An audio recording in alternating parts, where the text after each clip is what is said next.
অপ্রয়োজনে বাড়ির বাইরে যাওয়া বন্ধ করুন। ঘরের বাইরে মাস্ক ব্যবহার করুন। গণপরিবহন এড়িয়ে চলার চেষ্টা করুন। ঘরে ফিরে হ্যান্ড ওয়াশ দিয়ে ভালো করে হাত ধুয়ে নিন। বাইরে পরা কাপড় দ্রুত ধুয়ে ফেলুন। প্রচুর পরিমাণে ভিটামিন সি যুক্ত খাবার খান এবং পর্যাপ্ত পানি পান করুন। ফলমূল সহ যে কোনো শাকসবজি ভালো করে ধুয়ে নিন। ঘর এবং কাজের জায়গা নিয়মিত পরিষ্কার করুন। মন প্রফুল্ল রাখতে নিয়মিত শরীরচর্চা করুন। শিশুদের মানসিক স্বাস্থ্য ভালো রাখতে যে কোনো কাজে তাদের পাশে থেকে উৎসাহ দিন।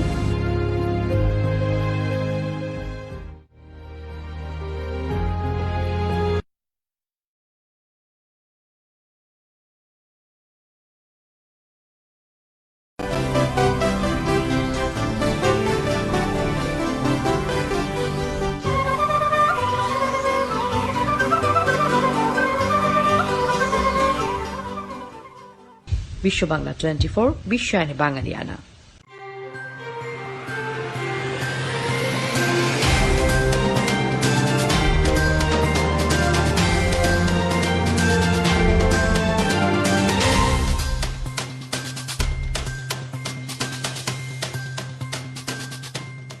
আসসালামু আলাইকুম। বিশ্ব বাংলা 24 সংবাদে আপনাদের সবাইকে স্বাগত জানাচ্ছি। আমি জিন্নাতুন নাহার প্রধান। বিশ্ব বাংলা 24-এর সর্বশেষ সংবাদ দেখতে পাবেন বিশ্ব বাংলা 24 ইউটিউব এবং ফেসবুক পেজে। প্রথমেই জানিয়ে দিচ্ছি সংবাদ শিরোনামগুলো। অস্ত্র মামলায় শাহিদের যাবজ্জীবন কারাদণ্ড, দায়ের করা একাধিক মামলার প্রথম রায়। ঢাকা 18 ও সিরাজগঞ্জ 1 উপনির্বাচন 12 নভেম্বর নির্বাচন কমিশনের তফসিল ঘোষণা। আজারবাইজান আর্মেনিয়া যুদ্ধে নিহত 23 সংঘাত বন্ধের আহ্বান জাতিসংঘের। নিউ ইয়র্কের শো টাইম মিউজিকের আয়োজনে ক্রুজ পার্টি, সামাজিক দূরত্ব বজায় রেখে বাংলাদেশি কমিউনিটির অংশগ্রহণ। 10 বছর ধরে আয়কর দেননি ডোনাল্ড ট্রাম্প, নিউ ইয়র্ক টাইমসের তথ্য ফাঁস। মেক্সিকোয় বারে 11 জনকে হত্যা, অপরাধীদের সহিংসতার ক্ষেত্রে পরিণত হয়েছে গুয়ানাজুয়াতো। টিকটকের ওপর ট্রাম্পের নিষেধাজ্ঞা স্থগিত আদালতের, মার্কিন নাগরিকদের জন্য এখনই বন্ধ করে দেওয়া যাবে না ডাউনলোডের সুযোগ। এবং শ্রীলঙ্কা সফর স্থগিত করল বিসিবি বোর্ড প্রধানের আনুষ্ঠানিক ঘোষণা।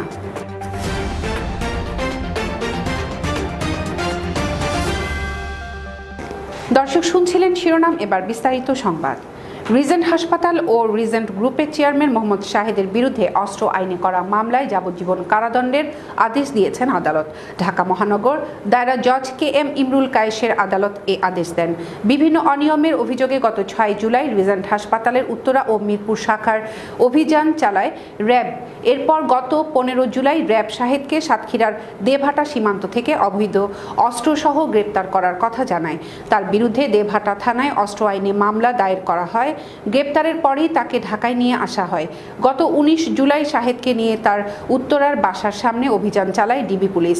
সেখানে তার নিজস্ব সাদা প্রাইভেট কারে 5 বোতল বিদেশি মদ, 10 বোতল ফেন্সিডিল, একটি পিস্তল এবং একটি গুলি উদ্ধার করা হয়। এরপর তার বিরুদ্ধে উত্তরা পশ্চিম থানায় অস্ত্র ও মাদক নিয়ন্ত্রণ আইনে 2টি মামলা করা হয়। এরপর গত 30 জুলাই অস্ত্র আইনে মামলায় ঢাকা চিফ মেট্রোপলিটন ম্যাজিস্ট্রেট আদালতে তদন্ত কর্মকর্তা ডিবি পুলিশের পরিষদ মোহাম্মদ শাইরুল আসামি শাহিদের বিরুদ্ধে অভিযোগপত্র দাখিল করেন। 27 আগস্ট তার বিরুদ্ধে অভিযোগ গঠন করেন। এরপর গত 20 সেপ্টেম্বর রাষ্ট্রপক্ষ ও আসামি পক্ষের যুক্তি উপস্থাপন শুনানি শেষে রায় ঘোষণার জন্য 28 সেপ্টেম্বর দিন ধার্য করেন আদালত। এ মামলায় 11 জন সাক্ষীর জবানবন্দি গ্রহণ করেন আদালত। শাহিদের বিরুদ্ধে দায়ের করা একাধিক মামলার এটি হলো প্রথম রায়। সাহারা খাতুন ও মোহাম্মদ নাসিমের মৃত্যুতে শূন্য হওয়া ঢাকা 18 ও সিরাজগঞ্জ 1 আসনের উপনির্বাচনে ভোট হবে আগামী 12 নভেম্বর। সোমবার নির্বাচন কমিশনের সভা শেষে ইসি সচিব মোহাম্মদ আলমগীর এ নির্বাচনের বিস্তারিত তফসিল ঘোষণা করেন। তিনি জানান, এ 2 নির্বাচনে অংশ নিতে আগ্রহীরা 13 অক্টোবর পর্যন্ত মনোনয়ন দাখিল করতে পারবেন। 15 অক্টোবর বাছাই শেষে 22 অক্টোবর পর্যন্ত প্রার্থিতা প্রত্যাহারের সুযোগ থাকবে। 12 নভেম্বর ইভিএমে 2 আসনে ভোট হবে। প্রধান নির্বাচন নির্বাচন কমিশনার KM নুরুল হুদার নেতৃত্বে কমিশনের ৭১তম সভায় ভোটের এই দিনক্ষণ চূড়ান্ত করা হয়। সাহারা খাতুনের মৃত্যুতে ৯ জুলাই ঢাকা ১৮ আসন শূন্য ঘোষণা করা হয়, আর মোহাম্মদ নাসিমের মৃত্যুর পর গত ১৩ জুন সিরাজগঞ্জ ১ আসনটি শূন্য হয়। মোহাম্মদ আলমগীর বলেন, ঢাকা ১৮ ও সিরাজগঞ্জ ১ আসন মৃত্যুজনিত কারণে শূন্য হয়েছিল। সংবিধান আসন শূন্য হওয়ার প্রথম ৯০ দিনের মধ্যে নির্বাচন করার কথা বলা আছে। করোনার কারণে এই সময়ে নির্বাচন করার চেষ্টা করেনি ইসি। এরপরে নির্বাচন কমিশন আরও ৯০ দিন সময় বাড়িয়ে দিয়েছিল। এই ৯০ দিন অতিক্রম করার সুযোগ সংবিধানে দেওয়া হয়নি। অতএব নির্বাচন কমিশন আজকে সিদ্ধান্ত দিয়েছে, নির্বাচনের শিডিউল ঘোষণা করা হয়েছে। সচিব বলেন, ভাইরাসের বিস্তার রোধে ভোটের যে স্বাস্থ্যবিধি রয়েছে সেগুলো মেনে ভোটের আয়োজন হবে। করোনা মহামারীর মধ্যেই যুদ্ধে জড়িয়ে পড়েছে দুই প্রতিবেশী দেশ আজারবাইজান ও আর্মেনিয়া। নাগোর্নো কারাবাখ অঞ্চল নিয়ে দীর্ঘ বিরোধের জেরে ২৭ সেপ্টেম্বর যুদ্ধে জড়িয়ে পড়ে দুই দেশ। আজারবাইজানের ভূখণ্ড হলেও আর্মেনিয়া সরকারের পৃষ্ঠপোষকতায় অঞ্চলটি নিয়ন্ত্রণ করে আর্মেনীয় বিচ্ছিন্নতাবাদীরা। এই সংঘাতে অন্তত ২৩ জন নিহত হয়েছে। ডেস্ক রিপোর্টে দেখুন বিস্তারিত।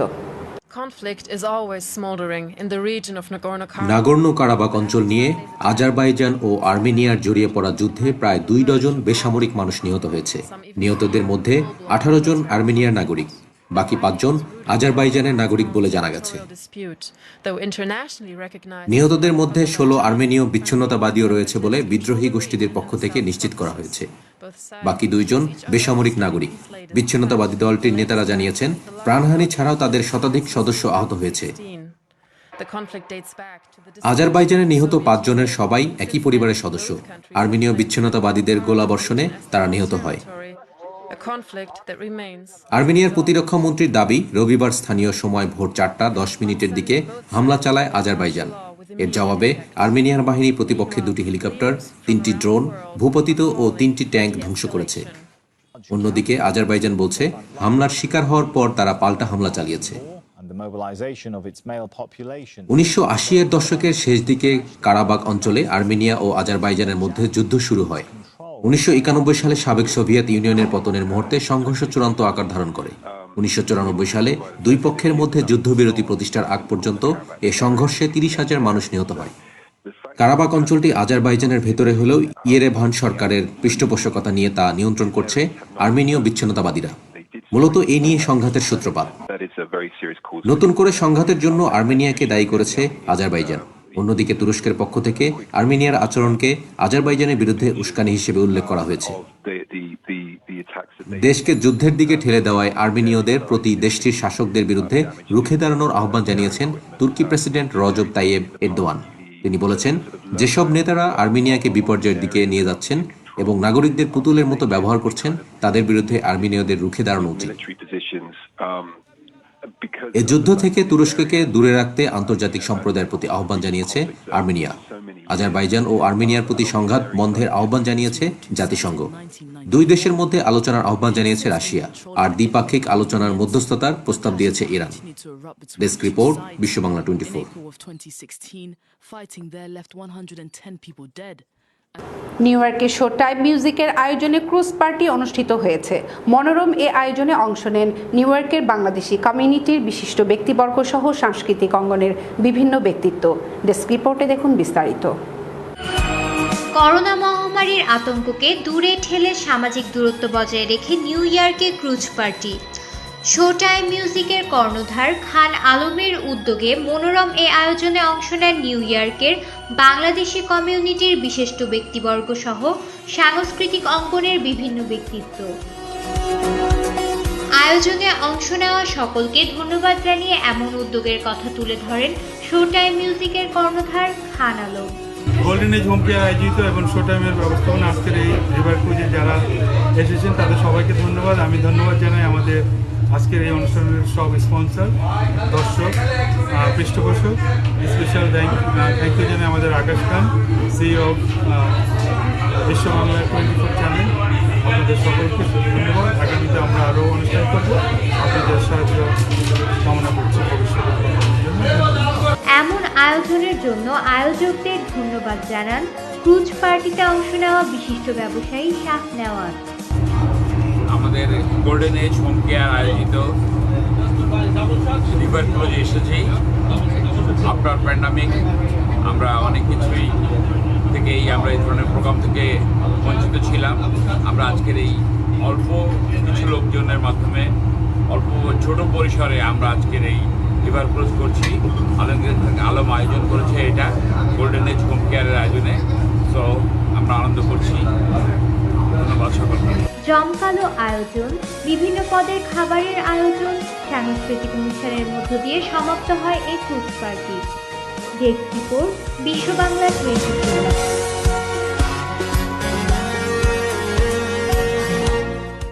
দর্শক, নিচ্ছি ছোট্ট একটি বিরতি, ফিরছি কিছুক্ষণ পর, সঙ্গেই থাকুন।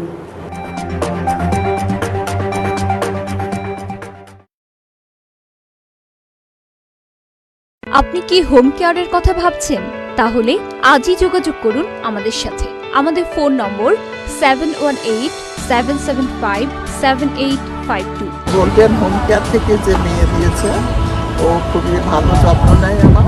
Health home care agency BCA 8HA ও CDPAP দিয়ে বিশ্বস্ততার সাথে আপনাদের সেবা করে আসছে। আপনজনদেরকে সেবা দিয়ে অর্থ উপার্জন করুন। বিশ্ব বাংলা 24 আমাদের নিউ ইয়র্কে, এবং আমি আশা করব ওনারা আমাদের গঠনমূলক চিন্তা ভাবনা, আমাদের বর্তমান পরিস্থিতি সবকিছু অত্যন্ত সুন্দরভাবে তুলে ধরবেন। আমরা ওদের শুভকামনা করছি। আমরা সবাই মিলে চাচ্ছি যে এই টিভিটা আরো এগিয়ে যাক। ওরা নতুন শুরু করেছে, আসেন ওদের সবাইকে আমরা একটা উৎসাহ দিই। ইনশাআল্লাহ আমাদের প্রোগ্রামে দেখা হচ্ছে বিশ্ব বাংলা 24। বিশ্ব বাংলার সার্বাঙ্গীন উন্নতি আমি কামনা করি। ধীরে ধীরে এটা একটি বড় টেলিভিশন চ্যানেলে রূপায়িত হবে, এটাই আশা করছি। ধন্যবাদ আমাদের এই নতুন টেলিভিশন চ্যানেলের কর্তৃপক্ষকে। প্রতিটি মানুষের স্বপ্ন পূরণে সহায়তা করা নেক্সট ড্রিমের লক্ষ্য। আমাদের প্রতিনিধিরা ক্রমাগত আপনার উন্নতিকল্পে কাজ করে যাচ্ছে। বিনা পরিশ্রমে সম্পদশালী হওয়ার জন্য আজই আমাদের সাথে যোগাযোগ করুন। আমাদের ঠিকানা 372372 Jackson Heights, new York 11372। Phone করুন 9293574245 অথবা 7183161949 এই নম্বরে। Email nextdreamllc@gmail.com।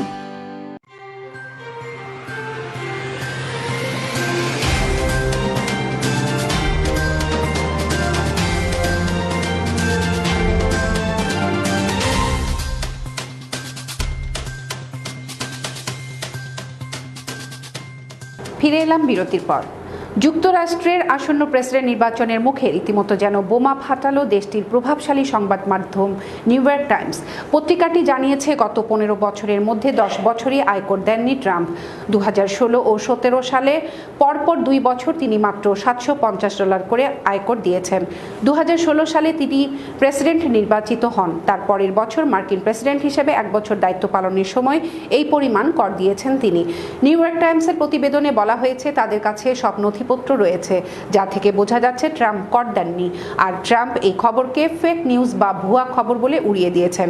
সাংবাদিকদের ট্রাম্প বলেছেন, আমি আসলে আয়কর দিয়েছি, সেটা নিয়ে অডিট হচ্ছে।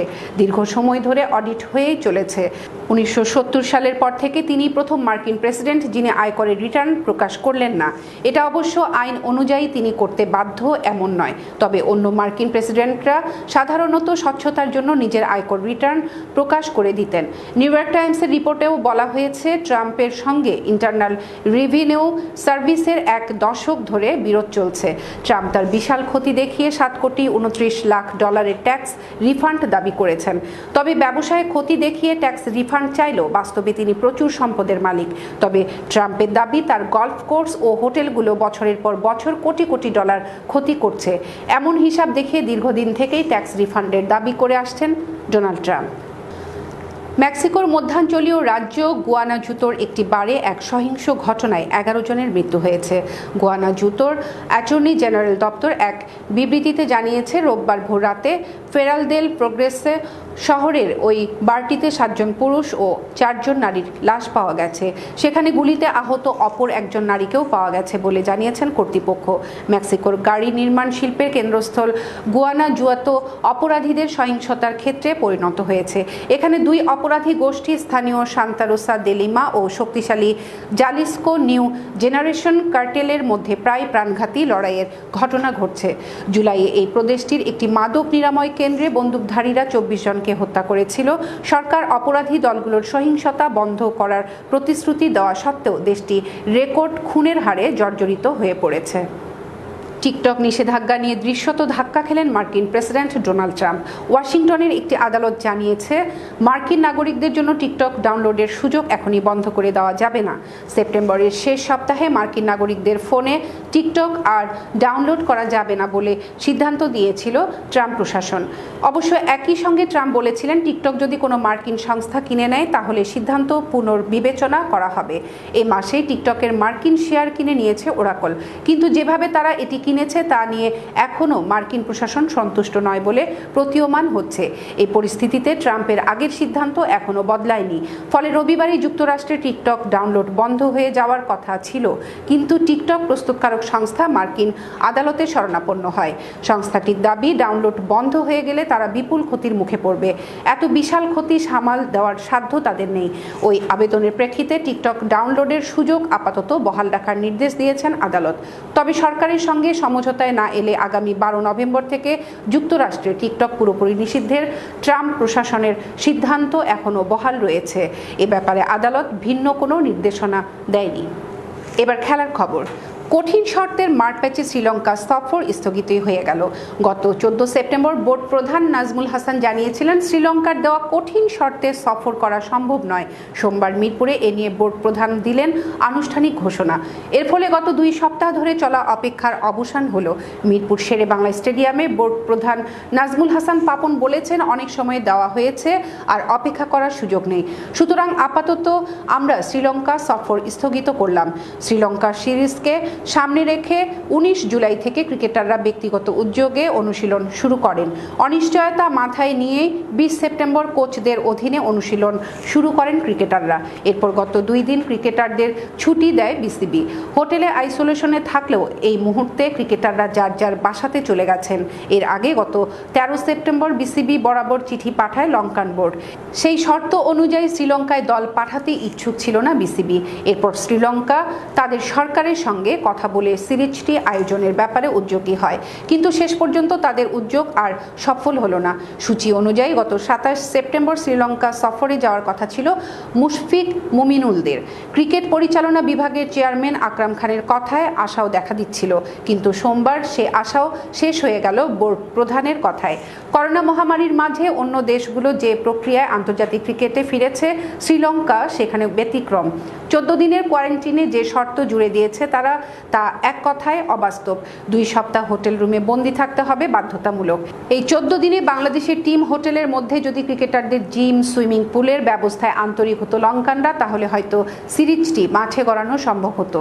এখন বিকল্প ভাবনা হিসেবে ঘরোয়া ক্রিকেট কত দ্রুত ফেরানো যায় সেই ভাবনা ভাবছে বিসিবি। সংবাদ শেষ করার আগে আবারও জানিয়ে দিচ্ছি সংবাদ শিরোনামগুলো। অস্ত্র মামলায় শাহেদের যাবজ্জীবন কারাদণ্ড, দায়ের করা একাধিক মামলার প্রথম রায়। ঢাকা 18 ও সিরাজগঞ্জ 1 উপনির্বাচন 12 নভেম্বর নির্বাচন কমিশনের তফসিল ঘোষণা। আজারবাইজান আর্মেনিয়া যুদ্ধে নিহত 23 সংঘাত বন্ধের আহ্বান জাতিসংঘের। নিউ ইয়র্কের শো টাইম মিউজিকের আয়োজনে ক্রুজ পার্টি, সামাজিক দূরত্ব বজায় রেখে বাংলাদেশি কমিউনিটির অংশগ্রহণ। 10 বছর ধরে আয়কর দেননি ডোনাল্ড ট্রাম্প, নিউ ইয়র্ক টাইমসের তথ্য ফাঁস। মেক্সিকোয় বারে 11 জনকে হত্যা, অপরাধীদের সহিংসতার ক্ষেত্রে পরিণত হয়েছে গুয়ানাজুয়াতো। টিকটকের ওপর ট্রাম্পের নিষেধাজ্ঞা স্থগিত আদালতের, মার্কিন নাগরিকদের জন্য এখনই বন্ধ করে দেওয়া যাবে না ডাউনলোডের সুযোগ। এবং শ্রীলঙ্কা সফর স্থগিত করল বিসিবি, বোর্ড প্রধানের আনুষ্ঠানিক ঘোষণা।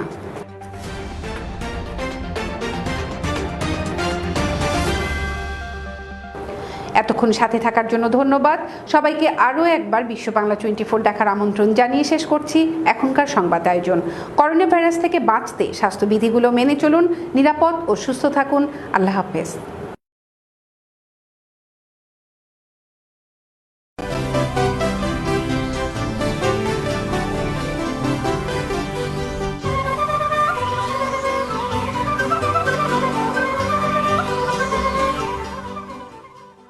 বিশ্ব বাংলা 24 বিশ্বায়নে বাঙালিয়ানা। মহামারী করোনা ভাইরাস থেকে